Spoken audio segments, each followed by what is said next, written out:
Sevgili izleyicilerimiz, Ailemizin Hekim programına hoş geldiniz. Bugünkü programımızın konusu kronik öksürük ve alerji.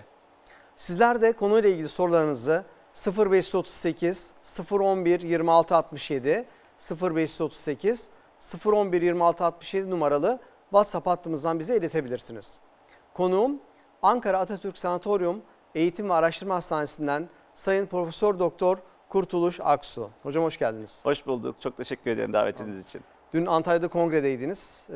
Apar topar gece geldiniz. Bugün de programımıza katılıyorsunuz. Evet. Teşekkür ediyoruz. Ben teşekkür ederim. Hocam son zamanlarda enfeksiyon artmaya başladı. Üst solunum enfeksiyonları, akciğer enfeksiyonları özellikle mevsimsel itibariyle. Biz de öksürük ve özellikle de kronik öksürüğü konuşalım arzu ettik. Çünkü çok uzun süre devam eden öksürük şikayetleriyle hastalarımız gelmeye başladılar. Evet. Nedir kronik öksürük hocam? Aslında öksürük çok önemli bir refleks. Hayati önemi olan bir refleks. İşte öksür diye beyne az önce dediniz akciğerden uyarı gidiyor.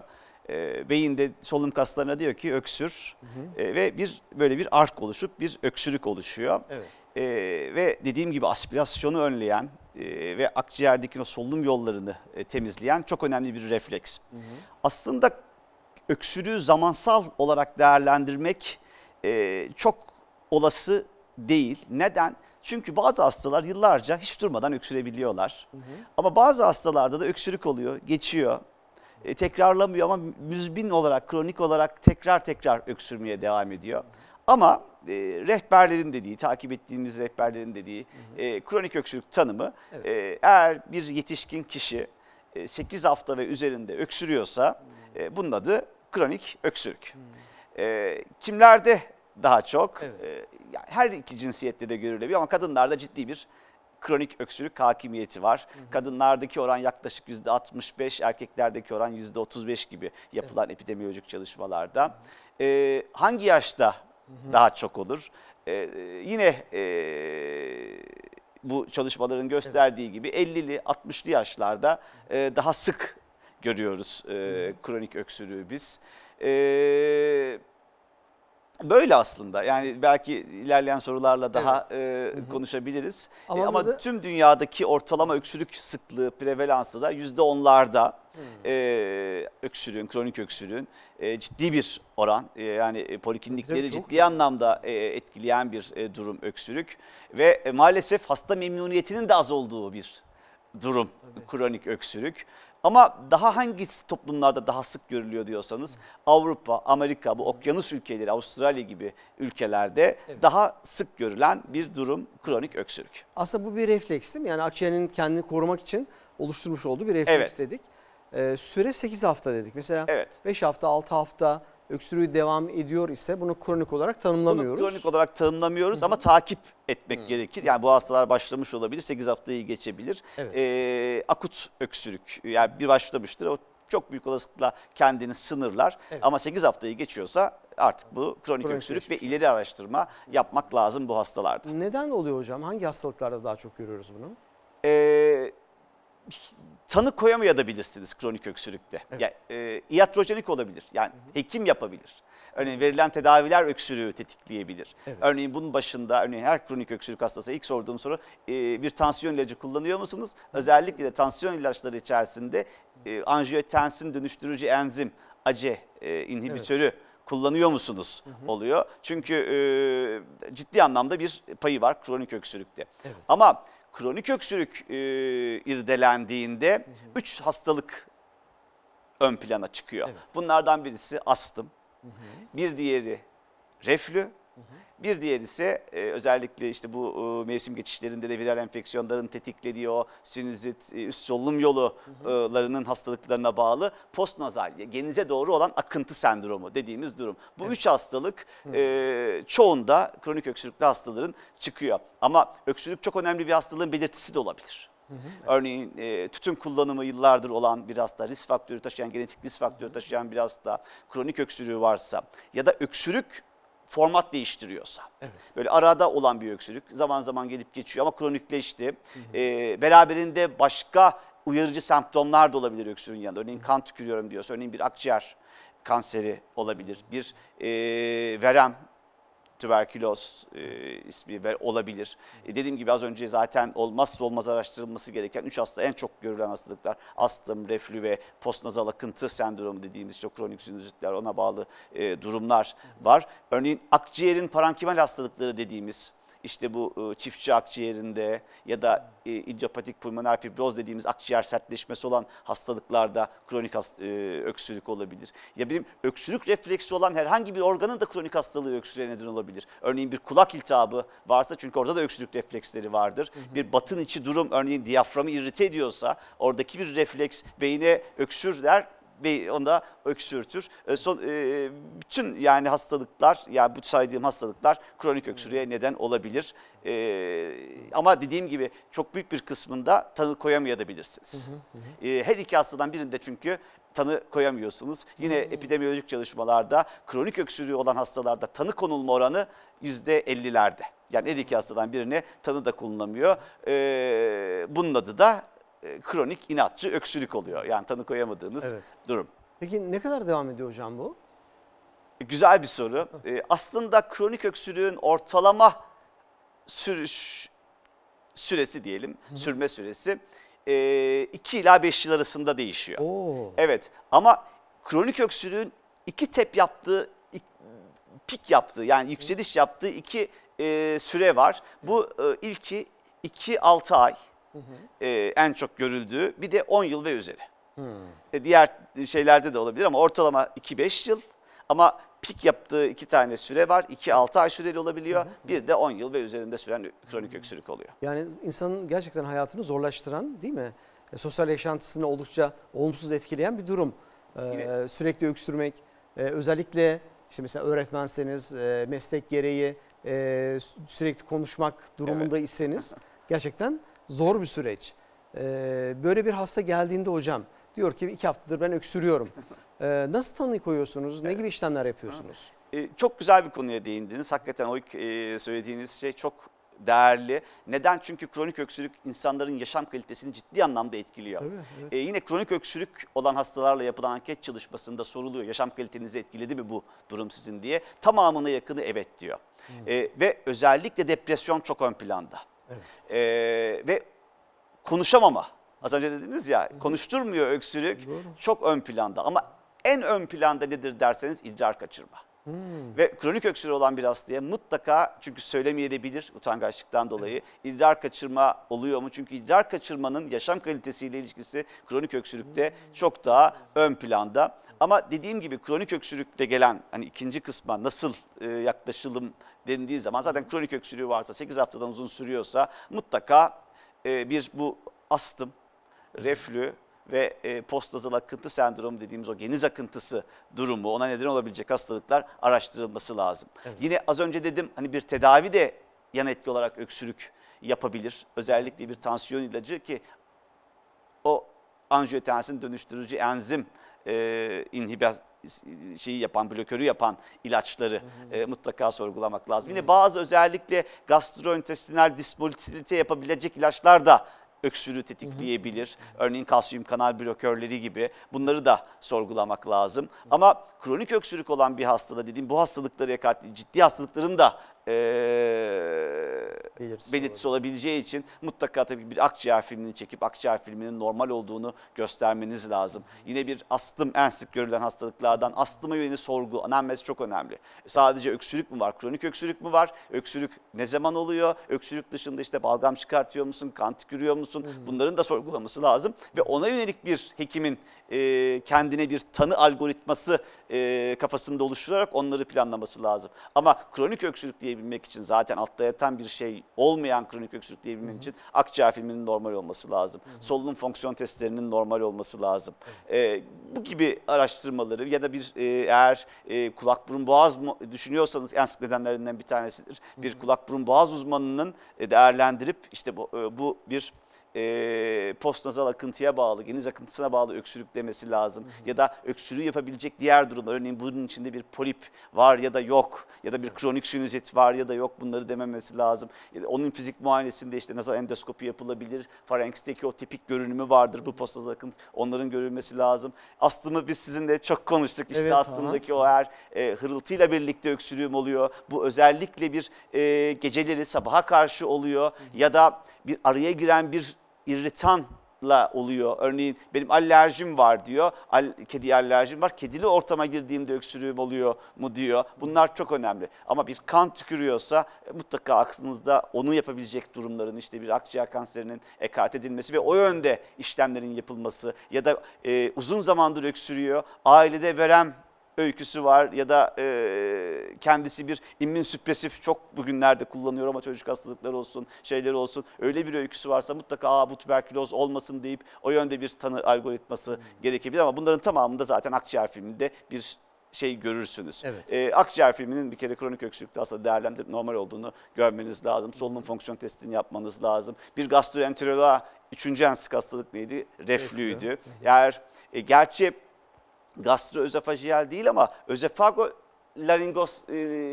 özofagustan larenkse yutlağa kaçan bu reflünün daha çok kronik öksürükle ilişkili olduğunu biliyoruz. Eğer bu yönde bir değerlendirme yapıldı ve bu şeyde buna yönelik bir tedavinin kullanılması lazım. Yani çok yönlü bir değerlendirmek lazım ama bu tabii ki olmazsa olmaz, bunlarda hastayla iyi konuşup iyi bir anamnez alıp o yönde hangi tetkikler yapılması gerekiyorsa onları yapmak lazım.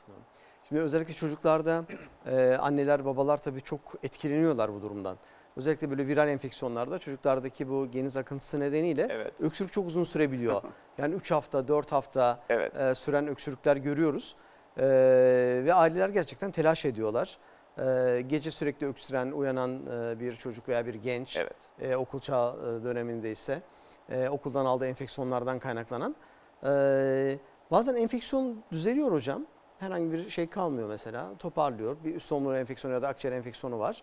Hani bu gençlerde falan da görüyoruz. Ama öksürük 3-4 hafta devam ediyor. Şimdi muayenesini yapıyorsunuz, bir şey yok. Ondan sonra akciğerlerinde bir sıkıntı yok. Enfeksiyonu toparlamış, kan bulguları normal. Ama öksürük devam. Bu oradaki virüsün ya da bakterinin oluşturduğu bir reaksiyondan mı kaynaklanıyor? Evet, yani viral enfeksiyonlar bronş hiperaktivitesini tetikleyebilir. Eğer bir çocuk bunu her enfeksiyon benim göğsüme iniyor diyorsa, öksürük uzun sürüyor diyorsa, işte öksürük dönemlerinde hışıltım oluyor diyorsa mutlaka astımı ve alerjik diğer durumları dışlamak lazım. Ama bu akut öksürüklerin dediğim gibi çoğu zaman içerisinde kendiliğinden geçer ve 8 haftayı çok bulmaz. Ama 8 haftayı geçiyorsa işte o zaman kronik öksürük olur ve ileri tetkikleri, ileri araştırmaları yapmak lazım. Zaten bu dediğiniz tüm durumlar öksürük yapar ve zaman içerisinde bunlar normale döner. Önemli olan sizin dediğiniz gibi işte yapılan fizik muayenesinde patolojik bir, yani olmaması gereken bir durumun tespit edilmemesi lazım. Ya da o dönemde yaptığınız o tetkiklerde, akciğer filminde ya da işte solunum fonksiyon testinde ya da diğer tetkiklerde anormal bir, olmaması gereken bir bulguyu görmemeniz lazım. Eğer görüyorsanız zaten örneğin bir üst solunum yolu enfeksiyonu sırasında akciğerini dinlediniz, orada olmaması gereken bir RAL dinliyorsunuz, akciğer filmini çekiyorsunuz, orada bir infiltrasyon görüyorsunuz. Pnömoni zaten onun tedavisini, zatürre onun tedavisini zaten yapacaksınız. Orada da tabii ki o hastalığın başlangıcı, gürültülü tablosu, örneğin yüksek ateşi var beraberinde, işte o yönde hekimin yol alıp hastayı rahatlatması, o hastanın yakınlarını rahatlatması gerekir. Peki hocam, kronik öksürüğü var hastamızın ve işte 2 hastadan bir tanesinde bulamıyoruz diyorsunuz sebebi. Bu kronik öksürük devam ettiği takdirde vücudumuzda bir takım hasarlar oluşturma riski olabiliyor mu? Hasar değil ama yaşam kalitesi az önce dediğim gibi çok bozar.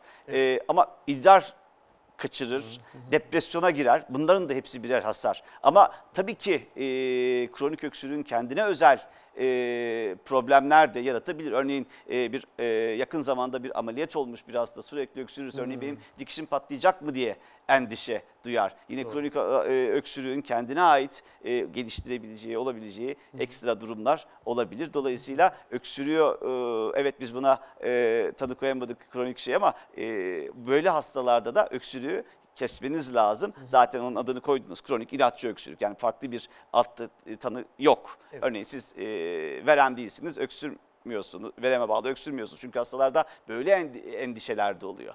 Yani çünkü öksürüğün bir diğer yaşam kalitesi bozma nedeni de ciddi bir hastalık endişesidir. Bir kere hastayı o konuda bir rahatlatmak lazım ve daha sonra da kronik öksürüğü tedavilerini hastayla buluşturmanız lazım. Ama şöyle de bir şey var. Yine bir anket çalışmasının sonucu bunlar. Kronik öksürük nedeniyle tedavi edilen hastalarda memnuniyet nedir diye soracak olursanız o da çok düşük. Yani ben öksürüğüm vardı, doktora gittim, ilacı aldım, tamamen çok memnunum diyen hasta oranları %10'ları geçmiyor. Ve bu hastaların tamamı, öksürük olan hastalıklar da izliyorsa bizi bilirler, şeyde geziyorlar. Eczane dışı ilaç alınan yerlerde, aktarcılarda filan kendilerine çare alıyorlar. Evet. Bu da sorulmuş. Peki onlardan fayda gördünüz mü? Onlardan da maalesef fayda yok. Evet. Ve bu hastalar işte memnuniyet sağlanamadığı için bu hastalıkta istenilen çok doktora gidiyorlar. Örneğin kronik öksürük hastalıklarındaki doktor ziyaretleri diğer hastalıklara göre çok daha fazla. Çünkü doktor gezdiren bir hastalık kronik öksürük. Doğru. Peki hocam hazır söylemişken bu işte alternatif tedavi yöntemleri, evet. İşte birçok şeyler, bitkisel şeyler öneriyorlar. İşte ıhlamur için bal yiyin, ondan sonra ne bileyim ayva yaprağı, ayva çekirdeği falan gibi. Evet. Bunların çok etkisi olmuyor anladığım kadarıyla, öyle mi? Kronik öksürük için evet, ama ben bir üst solunum yolu geçirdiğimde ben de ballı ıhlamurumu içiyorum. Çünkü hakikaten onlarda hem rahatlama sağlıyor hem de balın özellikle bu akut enfeksiyonlardaki yeri var, yapılan çalışmalarda var. Ama tabii ki %100 bir şey değil. Bir de bunlar benim ilgi alanımda çok olmadığı için. Evet. Ben kendim bir akut bir enfeksiyon geçirdiğimde kullanıyorum. Evet. Ama o akut öksürüklerin şeyi, kronik öksürükte tabii çok ki faydalı olmuyor. Kronik öksürükte tanı koyabiliyorsanız tanıyı koyup onu tedavi etmeniz lazım ki hasta memnun olsun, hastalığı toparlasın. Örneğin astım hastasına eğer astım tanısını koyup astımın gerektirdiği o inhaler kortikosteroidleri içeren bir tedavi başladığınız zaman zaten çok büyük olasılıkla o kronik öksürüğü kontrol altına alırsınız. Ya da işte o postnozal akıntı sendromu olan bir hastada ilgili tedavi başladığınızda kontrol altına alırsınız. Evet. Hocam WhatsApp'tan bir sorumuz var. Boğaz enfeksiyonu geçirdim. Sadece birkaç gün sürdü ancak peşinden atak şeklinde başlayan öksürük çok uzun sürdü. Doktorun önerdiği alerji ilacıyla durdu. Bu öksürük nasıl alerjik olabildi? Her enfeksiyonda bu öksürüğü durdurmak için alerji ilacı içmek zorunda mıyım? Çok güzel bir soru. Seyircimize teşekkür ederim. Alerji olduğu anlamına gelmez kullanılan alerji ilacının öksürüğü gidermesi. Çünkü hakikaten akut o öksürüklerde verilen o birinci jenerasyon antihistaminik, o alerji hapları dediğimiz ilaçlar kendi grup özelliklerinden dolayı zaten öksürüğü önleyici etkinlikleri var. O muhtemelen nedenle verilmiştir. Evet. Ama alerjik olan bir kişide araya giren, az önce siz sorduğunuz şey çocuklarda işte bu araya giren enfeksiyonların oluşturduğu öksürük uzun sürebilir. Uzun sürebilir. Onda eğer bir de her geçirilen üst solunum yolu enfeksiyonu uzun sürüyorsa ya da dediğim gibi az önce saydığım işte hırıltıdır, işte benim öksürüğüm akciğerime neden iniyor gibi bir durum varsa o yönde de alerji testlerinin ya da astım dışlama testlerinin, alerji dışlama testlerinin yapılmasında fayda var. Eğer alerji tanısı konuluyorsa da konulan şeye göre, tanıya göre. Örneğin tedavinin hastamızın sorduğu gibi uzun süreli kullanılması gerekebilir. Anladım, evet. Hocam şimdi WhatsApp'tan yine bir sorumuz. Tansiyon ilaçları kronik öksürüğe neden olur mu demiş izleyicimiz. Biraz önce de bahsettik. Olabilir dedik. Tabii ki. Özellikle tabii bir grup ki. ilaçlar. Evet, evet. Başka ilaçlar da yapabilir mi hocam? Var mı böyle gösterilmiş? Bilinen en önemli o tansiyon ilacı. Onun da hepsi değil zaten. Yani bütün tansiyon ilaçları şimdi değil. Tabii. Özellikle o anjiyotensin dönüştürücü enzim inhibitörü kullanan hastalarda kronik öksürük mutlaka akla gelmeli. Bilinen tek yani sorgulanması gereken şey, ama az önce de dediğim gibi o motilite ile ilişkili ilaçlar, bir kalsiyum kanal blokörü de o dismotiliteye bağlı o reflüyü artırıp öksürüğe neden olabilir. Bifosfonatlar yine hakeza kalsiyum kanal blokörleri gibi yapabilir. Ya da ne bileyim göz damlası kullanılıyordur. İrrite ediyordur o akıntıdan dolayı, o yoldan dolayı irritasyona bağlı bir öksürük oluşabilir. O zaman çok geniş bir yelpaze anladığım kadarıyla hocam. Peki en sık sebepleri araştırdınız ve kronik öksürüğün sebebini bulamadınız ki bu %50'lerde diyorsunuz tanıyı koyamama. Bu tür öksüren hastalarda bir tedavi uyguluyor musunuz?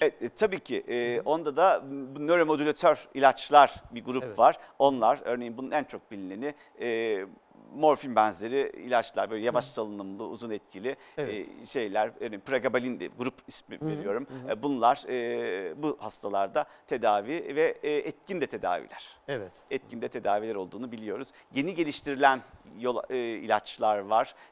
Faz çalışmaları devam eden, ilaç geliştirme çalışmaları devam eden ilaçlar var. Bu kronik öksürük hakikaten bir alan. Araştırılan ve ne yapılabilirin araştırıldığı bir alan kronik öksürük bu hastalarda.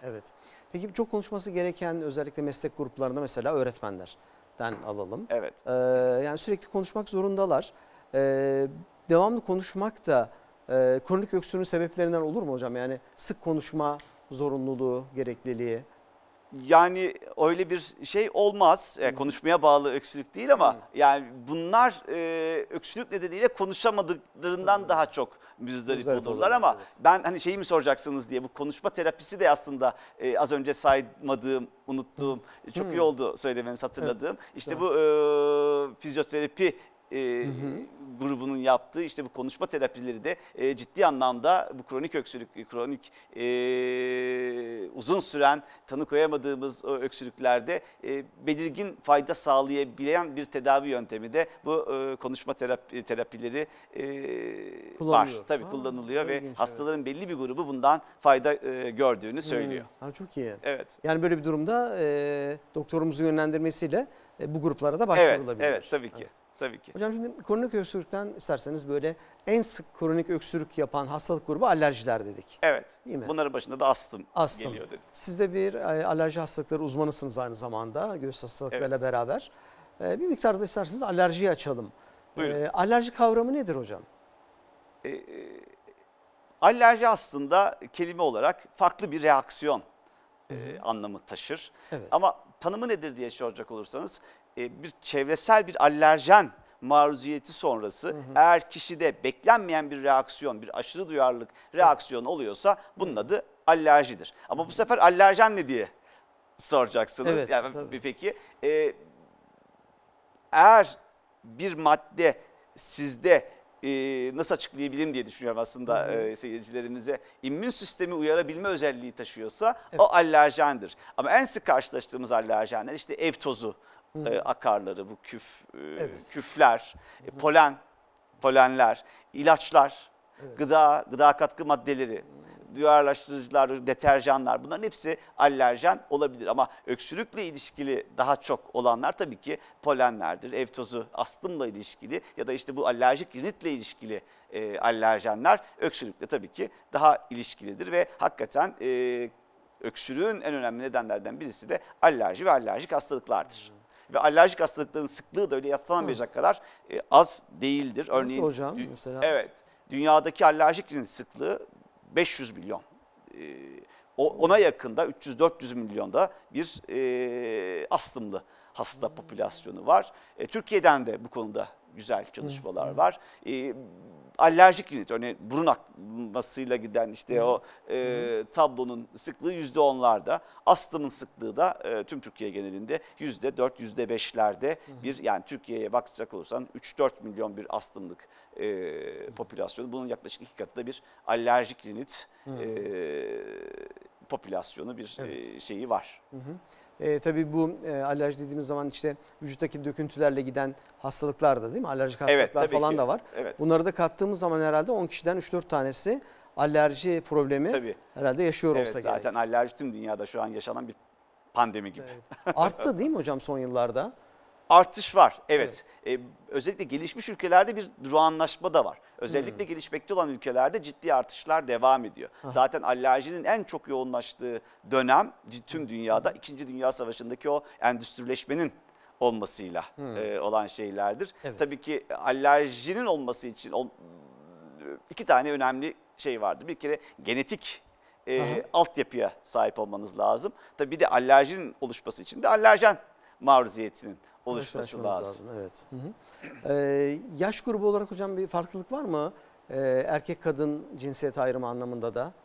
Her yaşta olabilir, her cinsiyette olabilir. Alerjinin aslında o çok güzel oldu. Şeyidir yani sanki alerji olursa çocukta olacak, çocukluktan itibaren gelecek. Değil mi? Evet öyle bir şey yok. Örneğin Yok. bizim 60 yaşında 70 yaşında tanı koyduğumuz hastalarımız da oluyor. Buradaki sıkıntı ne? Evet sık görülüyorlar ama hastalar tarafından fark edilebilirlik ya da bilinirlik az. Alerjik hastalıklarda. Benim işte öksürük şikayetiyle geliyor ya da farklı bir şikayetle geliyor. Alerji hiç düşünmemiş. Alerjiniz var, tedavi verdiğimizde çok böyle Rahatlamış şaşkın olan hastalarımız oluyor. Doğru.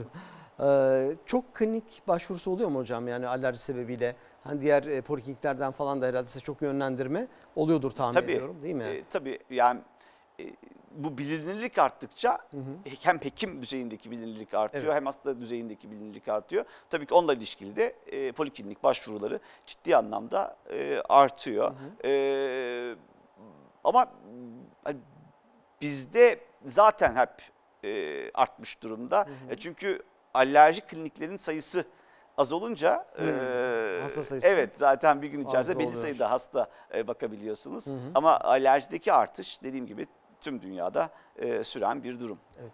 Bir de böyle evlerde falan artık çok fazla kedi ve köpek ve kuş beslemeye başladı. Evet. Bunlarla birlikte özellikle çocuklarda hani benim gördüğüm alerjik hastalıkların, alerjik astımın artış gösterdiği şeklinde. Doğru mu hocam? Yani nasıl? Ya evet evindeki örneğin öksürüğün yani gelen bir şeyde zaten sorduğumuz diğer hani nasıl hangi ilaçları kullanıyorsunuz? Evinizde bir hayvanınız, bir petiniz var mı diye mutlaka soruyoruz. Çünkü Evet. onunla da ilişkili soruları sormaya devam ediyorsunuz sonrasında. Örneğin ondan uzaklaştığınızda nasılsınız ya da onunla hasta zaten diye kendisi de diyor. Evet. Hocam diyor örneğin daha onunla uğraştığımda daha onunla şey olduğunda şikayetlerim artıyor diyor. Ya da şikayetim yoktu eve kedi aldım. İşte bir yıl sonra benim bu şikayetlerim başladı, öksürüğüm başladı, nefes darlığım başladı diyor. Zaten böyle bir tanıyı söyleyen hasta da tanıyı tama yakın koymuş oluyorsunuz. Başka hiçbir laboratuvar testi yapmasanız bile tabii ki diğer laboratuvar testleri sizin yapıp farklı bir şey olup olmadığını göstermek durumundasınız. Kanıtlamak durumundasınız ama bu öyküyü veren bir hastada zaten alerji tanısını koyarsınız. Ama şu demek değil bu. Yani her evinde kedi olan da, her evinde köpek olan da ya da hamster besleyen de, şey olan da, kuş olan da alerji gelişecek anlamı taşımıyor. Dediğim gibi alerjen gelişimi için bir de tabii ki o genetik altyapı ve diğer bunu kolaylaştırıcı faktörlerin de olması lazım. Dolayısıyla hani buradan şöyle bir şey çıkmasın, eve kedi alınmasın, eve şey alınmasın gibi bir şey yok. Evet. Ama olan bir şeyi tespit ettiğinizde de ondan uzaklaşmak çok elzem. Çünkü alerjinin ilk tedavisi alerjiye neden olan maddeden, neden olan şeyden kişiyi uzaklaştırmaktır. Dolayısıyla hani biz geldi test yaptınız, ev tozu duyarlılığı saptadınız. Tabii ki ev tozu duyarlılığından hastayı tamamen bırakmak, serbest bırakmak çok olası değil ama onu azaltmaya yönelik önlemleri hastanızla paylaşmak durumundasınız. Ama kedi alerjisi var, kediden uzaklaştığı zaman çok büyük olasılıkla hastadaki o semptomları tedavisiz kontrol alma şansınız var. Ama şikayeti olan bir hastayı tabii ki tedavi edersiniz. Sonrasında o alerjenlerden arınmanın da yollarını ararsınız. Hocam yine WhatsApp'tan bir sorumuz var. Alerji genetik bir hastalık mıdır? Bende var olan alerjiler çocuğumda da görülür mü demiş. Evet, konuştuk. Alerjinin olmazsa olmazlarından bir tanesi genetik yatkınlıktır. Ve şunu da biliyoruz aslında çalışmalardan. Eğer siz alerjikseniz çocuğunuzun alerjik olma ihtimali artıyor. Eğer hem siz hem eşiniz alerjikse çocuğunuzun alerjik olma ihtimali çok daha da artıyor. yüksek. Ama bu kesin olacak anlamına gelmiyor. Ya da siz alerjik değilsiniz, eşiniz alerjik değil ama çocuğunuzun da alerjik olma ihtimali sıfır değil. O da alerjik olabilir. Hocam şimdi alerjinin çok belirgin bulguları var. İşte diyelim vücudunda döküntüler oluyor veya sürekli hapşırma tarzında veya boğazda gıcıklanma tarzında, işte gözlerde yaşarma tarzında falan. Hiç bu bulgular olmadan da bazı semptomlarla gelebiliyor mu hastalar? Geliyor mesela, biraz önce bahsettiniz. Farklı bir sebepten geliyor ama alerjisi ortaya çıkıyor. Yani hastayı iyi sorgulamak lazım o zaman. Evet. Çünkü alerjide şu vardır. Nasıl anlatayım? Bir duyarlanma dönemi vardır. Yani siz genetik olarak alerjiye yatkınsınızdır. Alerjenle maruz kalmışsınızdır. Evet. Alerjene özgü o spesifik IgE dediğimiz şeyler, antikorlar üretmişsinizdir. Siz bunu yaptığınız testte gösterebilirsiniz. Evet. Ama hastanın şikayeti yoksa onun bir önemi yoktur. Yani hastanın semptomunun olması lazım. Eğer bunları gösterdiniz, yani koldan test yaptınız, atopisi olduğunu, alerjik bünyeye sahip olduğunu ve herhangi bir ajana karşı da örneğin polen, çimen polenine karşı alerjik olduğunu gösterdiniz. Evet. Bu duyarlanmayı gösteriyorsunuz. Ama aynı hasta derse ki size hocam ben Mayıs, Haziran aylarında işte duramıyorum, gözlerim kaşınıyor, hapşırıyorum, burnum akıyor, öksürmeye başlıyorum, arada hırıltım da oluyor diyorsa işte bunun adı alerjik hastalık, alerjik rinit ve astım. O zaman tanıyı koyuyorsunuz. Dolayısıyla alerjide semptom sorgulamak, semptom değerlendirmek çok önemli. Ama sizin dediğiniz şöyle olabilir, hastalığını farklı bir şeye yormuştur ama siz onda alerji düşünüp alerji testini yapmışsınızdır ve tanıyı koymuşsunuzdur. Evet. O olabilir. Yani evet hasta hiç şey değil, ben ona yormadım o semptomlarını diyebilir ama geldiğinde size geldiğinde bak bu da alerji de olabilir dersiniz, testinizi yaparsınız, tedaviyi başlarsınız, tedaviye yanıt da alırsanız dört dörtlük alerji tanısını ve tedavisini de yapmış olursunuz. Evet. Hocam bir sorumuz var yine. Selamünaleyküm hocam. Aleykümselam. Din görevlisiyim. Boğazda sürekli gıcık hali neden kaynaklanır? Sese engel teşkil edecek kadar yoğun olan balgamdan nasıl kurtulabiliriz demiş. Sağlıklı günler dilerim. Teşekkür ederiz. Yani bu dediğim gibi az önceki o postnazal akıntı orada gıcık yapabilir. Yine o eğer bir az önce bahsettiğimiz tansiyon ilacını kullanıyorsa gıcık şeklinde öksürük yapabilir. Ya bunun dediğim gibi bir sürü nedeni olabilir ama bir tanesi de alerjisi vardır. Alerjiye bağlı geçmeyen bir geniz akıntısı özellikle genellikle alerjide olmazsa olmaz semptom, alerjik rinitte olmazsa olmaz semptomlar işte hapşırıktır, burun akıntısıdır. Özellikle de öne doğru burun akıntısıdır ama bazı hastalarda geriye doğru da olabilir yoğun dönemde. İşte o da orada gıcık böyle bir iritasyon tarzında şey yapabilir. Bazen psikiyatrik de olabilir. Örneğin gıcık şeklinde öksürüklerin bir nedeni. Örneğin bunun da tepek bir şeyi vardır uyarıcısı. Hasta gündüz gıcık şeklinde sürekli öksürüyordur ama gece uyuduğunda öksürük yoktur. Yani o da olabilir ama beraberinde geniz akıntısı da varsa yani o sekresyon da varsa, gıcık da varsa onun çok büyük olasılıkla nedeni o postnazal akıntı sendromu dediğimiz durumdur. Altında ya işte bu nazal poliplerin oluşturduğu farklı burundaki patolojiler, kronik sinüzit, sinüslerin iltihapları olabilir. Onun da yönelik hani ne yapılması gerektiğini zaten kulak burun boğazcı uzmanı arkadaşlarımız hastalarımızla paylaşıyorlardır ama tedavisi de çok kolay bir durum değildir aslında. Evet, doğru. O zaman böyle bir durum söz konusuysa öncelikle bir kulak burun boğaz hekimine gidip daha sonrasında da belki alerjiye yönelik tetkiklerin yapılması uygun olacak. Tabii ki onun öngördüğü şekilde yani kulak burun boğaz arkadaşlarımıza çok hasta gönderiyor alerjik olabilir, alerji testi istiyoruz diye. Tabii ki. Evet. Hocam şimdi bazı hastalarımız bu kronik öksürükten ya da bu tür gıcık tarzında öksürükten kurtulmak için gargaralar kullanıyorlar. Boğaz gargaraları. Evet. Bunun bir faydası oluyor mu? Dediğim gibi aslında bu hastalara sorulduğunda çok büyük bir kısmı fayda görmediğini söylüyor zaten. Fayda gören hasta grubu %7 civarında. Evet bu ekstra şeylerden. Ama fayda da ya, gören olabilir ama o akut durumlarda daha çok. Hani oradaki irritasyonu, oradaki yanmayı. enfeksiyon falan varsa o esnadaki. Evet, o durumlarda şey oluyor. Ama kronik öksürükte çok faydalanacağını sanmıyorum. Evet. Hocam biraz bahar nezlesinden bahsedelim isterseniz. Bahar nezlesi deyince o baharı ilkbahar olarak mı anlamak lazım, sonbahar mı, yoksa ikisi bir arada mı? Çok güzel. Şimdi saman nezlesi bir alerjik rinit. Nedeni polen.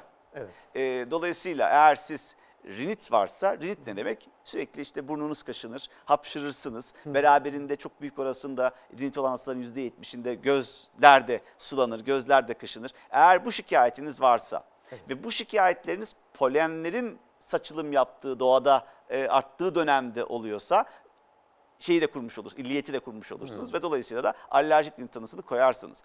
Ama duyarlı olduğunuz polene göre değişebilir. İlkbaharda olabilir, ilkbaharın başlangıcı olabilir, sonbahara doğru da olabilir. Eğer sizin bir ağaç polenine karşı alerjiniz varsa genellikle Şubat aylarında başlar şikayetleriniz. Ama yine fındık alerjiniz varsa, Karadeniz'de yaşıyorsanız fındık polenine o dönemlerde başlamasını beklersiniz. Ama bir çim polenine karşı alerjiniz varsa genellikle bu şikayetlerinizin Nisan, Mayıs, Haziran gibi böyle çok yoğun olmasını beklersiniz. Ama yabani ot alerjiniz varsa da şeye doğru kayar. Sonbahara doğru kayar. Ama bunlarda da ciddi anlamda şu an değişmeler oluyor. Neden? Çünkü bir küresel ısınma tehdidiyle karşıyayız. Ve dolayısıyla da bu polinizasyonların süreçleri, dönemleri değişiyor. Eğer bu şikayetle sürekli hapşırıyorum diyen, işte gözlerim kaşınıyor, gözlerim kızarıyor diyen, burnum akıyor diyen, öksürüyorum diyen hastalarda yapacağınız o testler çok büyük olasılıkla size yön gösterir ve hastaya da daha farklı sorularla da gidebilirsiniz o testin sonucuna. Tabii ki öncesinde sorarsınız ama sonrasında da testlerle o ilişkiyi daha net koymaya çalışırsınız. Neden bunu yaparsınız? Çünkü tedavinizi ona göre şekillendirir. Şekillendirir. Eğer bir hastaya alerjen, hastalarımızın immünoterapisi, aşı denilen tedavi önerecekseniz oradaki anamnezle testin sonucu uyuşması çok önemli bizim için. O nedenle önemli tabii. Hocam şimdi bu tür alerjik, özellikle bahar alerjisi yaşayan hastalarımızın bir kısmı hemen antihistaminik dediğimiz bu bir takım alerji ilaçlarını gidip kendi başına eczaneden alarak kullanabiliyorlar. Doğru bir şey mi? Yani hani o an için belki rahatlıyor ama bir takım şeyleri de maskelemiş veya tedaviye geciktirmiş olabilir mi? Tabii ki. Ya bence alerji bir hastalıktır ve hekim tarafından tanı konulup hekim tarafından tedavi edilmesi gerekir. Ama tedavilerden bir tanesi de antihistaminiklerdir. Ama hastalığın şiddetini belirlemeniz lazım. Hastalığın ağırlığını belirlemeniz lazım. Eşlik eden komorbid durum, astım gibi farklı bir durum var mı? Çünkü tedavi sadece antihistaminikten olmayabilir dediğiniz gibi. Örneğin beraberinde siz astımı varsa astımı tedavi etmezseniz yıllar içerisindeki o astımdaki yeniden oluşma bronşlardaki nedeniyle fix obstrüksiyon dediğimiz geriye dönüşü olmayan işte bronş daralmaları gibi durumlar olabilir. Alerjinizin farklı şeyleri tetikleyebilir. Dolayısıyla hekimin buna karar vermesi lazım. Hastalığın şiddetine göre, eşlik eden komorbid durumlara göre, kendi başımıza göre çok yol almak doğru değil. Hiç doğru değil. Peki böyle alerji yaşayan, size başvuran her hasta için alerji testi yapıyor musunuz hocam? Bu deri testlerini uyguluyor musunuz? Yoksa seçici mi davranılıyor? Şikayete göre tabii ki. Her hastada olacak diye bir şey yok. O zaman olmaz. Nasıl olmaz size söyleyeyim. Günlük pratikte de gördüğüm için. Örneğin arı alerjisi diye bir venom alerjisi bizim dediğimiz arı alerjisi denilen bir durum var. Eğer siz hiç şikayeti olmayan bir hastaya arı testi yapıp pozitiflik saptadığınız zaman ne yapacaksınız? Yani çünkü hastanın öyküsü yok. Dolayısıyla öykü yoksa test yok. Öykü varsa test var. Çünkü o duyarlılık alerji olacağı anlamına gelmez. Duyarlılık saptayabilirsiniz. Daha önce arı sokmuştur, şikayet olmamıştır. Test yaparsınız. Arıyla çünkü duyarlanması var. Testte pozitiflik saptarsınız ama şikayet yok. O şekilde dolayısıyla şikayeti olan hastada test yapıp ve onunla da arasındaki uyumluluğu da test etmeniz lazım. Örneğin test yaptınız. Ev tozu duyarlılığı da var. Küf duyarlılığı da var. Polen duyarlılığı da var. Hasta diyor ki hocam ben sadece Mayıs-Haziran aylarında öksürüyorum. Benim şikayetlerim o zaman oluyor diyor. Dolayısıyla siz eğer bir normalde küf duyarlılığı olan bir sürekli alerjendir. Ev tozu sürekli alerjendir. Bu hastayı uzun süreli tedavi etmeniz lazım. Ama az önceki söylediğim gibi ben sadece Mayıs-Haziran'da öksürüyorum diyen hastayı evet diğerlerine karşı, ev tozuna karşı, küfe karşı duyarlanmışsınız ama bu size alerjiye neden olmamış. Ama polen size alerjiye neden olmuş. Dolayısıyla tedaviyi yapacaksınız ve tedaviyi de o dönemlerde yapacaksınız. Evet. Dolayısıyla yani buradan da ne sonuç çıkıyor? Alerji hekimlerince test yapılması ve onlar tarafından değerlendirilmesi çıkıyor. Çünkü öbür türlü bunu biz şeyde çok görüyoruz. Ya da şöyle oluyor. Hasta geliyor. Hocam diyor ben her şeye karşı alerjim varmış diyor. Nereden diyorum? Test yaptı hocam bakın diyor. Siz test yapıyorsunuz. Bazen o cildin aşırı şeyi gösterdiği hastalık grubu oluyor. Dermografik ürtiker dediğimiz durum. Nereye dokunsanız kabarır. Ya o lansetle yapılır alerji testleri. Evet, alerjiyi dokunduğunuz her yer şişer ve kabarır lansette. Dolayısıyla o her şeye karşı alerji anlamı. İşte o hastalarda alerji testi yapmazsınız. Kanda bakılan o spesifik alerjene özgü antikor ölçümüyle tanı koymaya çalışırsınız. Evet. Ya da hiçbir şeye karşı alerjim çıkmadı diyor. Siz yapıyorsunuz. Kedi alerjisi çıkıyor. Ama o test yapıldığı sırada hasta bir antihistaminik yutmuş oluyor. Dolayısıyla onu da sorgulamak lazım. Son bir hafta içerisinde hangi ilaçları içtiniz? Evet. Ya da örneğin bir antidepresan kullanıyorsa bir aya yakın etkileyebilir test sonuçlarını. Ya da güneşlenmiş gelmişse bronz bir ciltte alerji şeylerini alamayabilirsiniz. Dolayısıyla alerji uzmanlarının bu testleri yapması ve yorumlaması ve hastalıkla ilişkilendirmesi elzem. Çünkü bu açıdan sordum. Bazı hastalarımız, hani bu çocuklarda da oluyor, erişkinlerde mesela beni arıyorlar. Ya doktorum diyor, ben çok alerjik bir bünyem var. Ya var mı gidebileceğim bir doktor, ben bir alerji testi yaptırmak istiyorum. Yani böyle ısmarlama yapılmıyor sonuçta bu alerji testi. Evet. Mutlaka alerji hekiminin değerlendirip hastanın durumuna göre hangi alerji testi yapılacağının karar verildikten sonra uygulanması gerekiyor. Evet. Yani bu yüzden sanki toplumda şöyle bir anlayış var. Ya gidip şu deri testlerini bir yaptırırsam nelere karşı alerjim var hepsi ortaya çıkacak. Ona göre ben de rahatlayacağım falan gibi. Böyle bir durum söz konusu değil. Değil. Tabii ki bazen şu da olabiliyor. Siz alerji öyküsü veriyor. Alerji şeyini de saptayamıyorsunuz ama alerjiden şüpheleniyorsunuz. Örneğin organa özgü lokal alerji denilen bir durum var. Örneğin diyor ki hasta hocam ben sürekli hapşırıyorum, tıksırıyorum ama alerji testi yapıyorsunuz. Alerji çıkmadı yok diyorsunuz. İşte onlara da nazal provokasyon testleri yapmanız lazım. İlgili alerjenden belli miktarda burnun içerisine koyup hem semptom gözleyip hem de o burundaki akımları ölçüp sizin bakın alerjiniz var demeniz lazım. Evet doğru. Bu açıdan önemli. Evet. Evet hocam sorularımız var. Selamünaleyküm hocam. Aleykümselam. Alerji burnun içerisinde yangı yapar mı demişiz değil mi? Evet hastalarımızın o yönde şeyleri var. Tabii yangı yani bunu bir kitapta yazmaz ama hastalarımız o şikayetle geliyorlar ama alerjik rinitin olmazsa olmaz şikayetleri nedir derseniz hapşırıktır, burun akmasıdır. İşte beraberinde gözlerdeki o kızarıklıktır, gözlerdeki yanmadır. Evet. Bunlar alerjinin kardinal olmazsa olmaz semptomlarıdır. Çünkü bende de alerjik bir durum var. Özellikle o bahar dönemlerinde falan müthiş bir geniz arkasında bir yanma böyle sürekli orayı böyle bir uyarma, işte yutkunma hissi oluşuyor. Evet. Oldukça insanı olumsuz etkileyebiliyor. Evet ama dediğim gibi daha çok işte eğer o yanma varsa, acıma varsa biz daha çok viral bir enfeksiyonu olabilir mi diye aklımıza gelir. Alerjinin kesin hani olmayacak diye bir şey yok. Olabilir evet ama ön planda alerjiyi düşündüren bir şikayet değildir. Onu kaşıntı hissi peki hocam? Böyle zaten müthiş bir kaşıntı hissi oluşuyor. Kaşıntısı olmazsa olmaz. Değil mi? Evet doğru. Yine bir sorumuz hocam. Kayınbabam Parkinson hastası. Geceleri yoğunlaşan balgamlı öksürüğü oluyor. Alerjik olabilir mi demiş izleyicimiz. Yani çok olmaz. Olmaz. Yani beraberinde ama diğer semptomlar da varsa az önceki saydığım değerlendirilme yapılabilir. Alerji çünkü sadece geceyi seçmez. Alerjik bir şey hem gün içerisinde olur hem gece olur. Çok balgam beklenmez. Evet. Alerjik şeyler çok balgam beklenmez ama şu olabilir. alerjiye bağlı örneğin kronik sinüsü vardır. Yani bu kronik sinüzit vardır. Alerjiler buna zemin hazırlayabilir. Olabilir ama yani çok olmaz.